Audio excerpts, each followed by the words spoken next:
As we already saw in the previous lecture, there are multiple ways to represent conditional statements. We had already talked about these different ways to represent the conditional statements. We had also talked about P only if Q. Now in this particular lecture, we will talk about why Q is necessary for P, why P is sufficient for Q, why Q unless not P. All these three conditional statements are equivalent to if P then Q.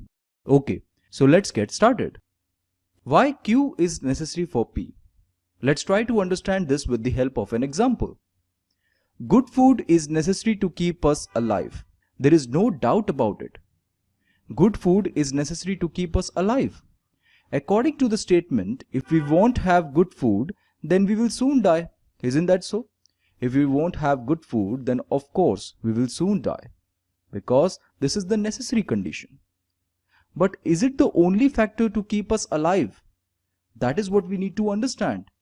Is good food the only factor that will keep us alive? Definitely no. Example could be, my friend died at the age of 16 and he has no shortage of good food.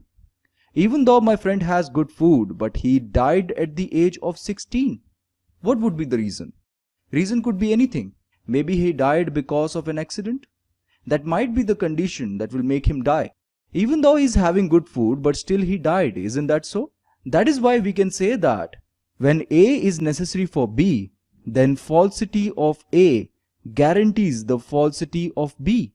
But we cannot guarantee the truth of B from the truth of A. As simple as that. When we say that good food is necessary to keep us alive, we said that good food is necessary definitely. When there is shortage of good food, then you will definitely die. But if there is no shortage of good food, then you may die, you may not die. This is what we need to understand from this particular statement. Similarly, when we say Q is necessary for P, then we can only guarantee that when Q is false, then P is definitely false. That is why we are saying why Q is necessary for P. We already learned in the previous lecture that when P is true, then Q is definitely true.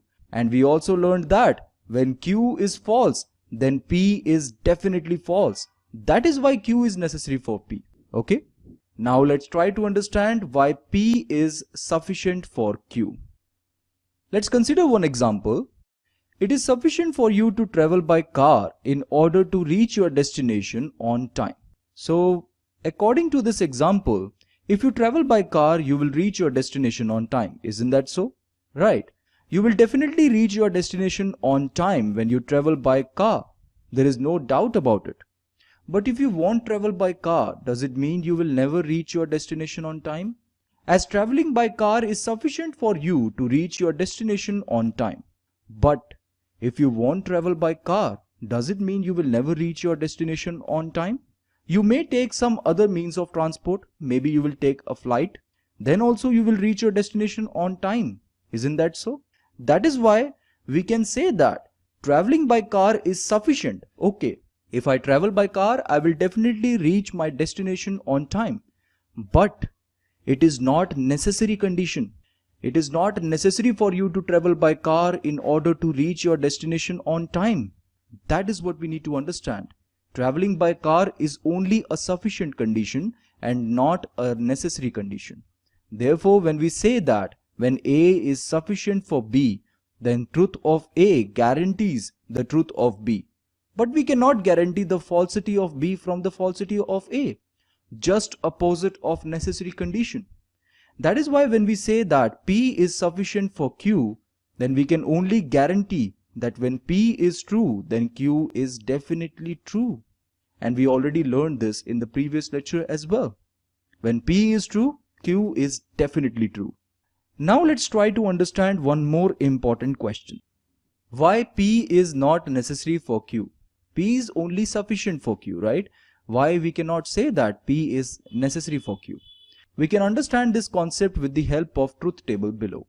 And we can also develop a proof by contradiction. Proof by contradiction simply means that you started by taking the condition true and eventually make them false.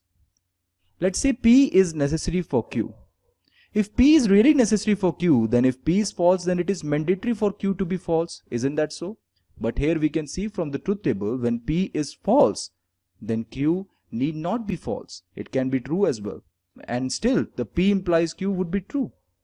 According to the truth table, it is not mandatory, and hence P is not necessary for Q. Why Q is not sufficient for P? The similar case we can adopt, and we can prove this by contradiction as well. But now it is very easy for us to understand why Q is not sufficient for P. If Q is really sufficient for P, then definitely when Q is true, then P has to be true. But it is still not the case. When Q is true, P can be true or P can be false. Still we would be able to make the compound proposition true. Isn't that so? That is why from the truth table it is proved that Q is not sufficient for P. As simple as that. Okay. Now let's move on to our last representation of conditional statement, that is Q unless not P. What do we mean by unless? Let's first try to understand what is the meaning of unless. Unless simply means except if. Now in this context, what does it really mean? Q is true except when not P. Now let's try to evolve this statement from the conditional statements we are already aware of. Let's start from the if P then Q. We are already aware of what does it really mean. When P is true, then Q has to be true. And if Q is false, then P has to be false. Right? We can also write this statement as Q is true when P is true. Q when P. Right? Can we write this statement as Q is true except when P is false? Obviously, we can write this statement like Q is true except when P is false. When P is false, Q can be true or Q cannot be true. Therefore, we cannot guarantee that Q will be true when P is false. That is why we can say that Q is true except when P is false. Here we can guarantee when P is true, then definitely Q is true. But here we are saying Q is true except when P is false. Definitely we can write this statement like this way as well. Now finally we can write this statement as Q is true unless P is false, right? And finally we can write this statement as Q unless not P. Isn't that so? Not P means when P is false. Q simply means Q is true. Therefore Q unless not P simply means that Q is true unless P is false. Okay friends, this is it for now. Thank you for watching this lecture.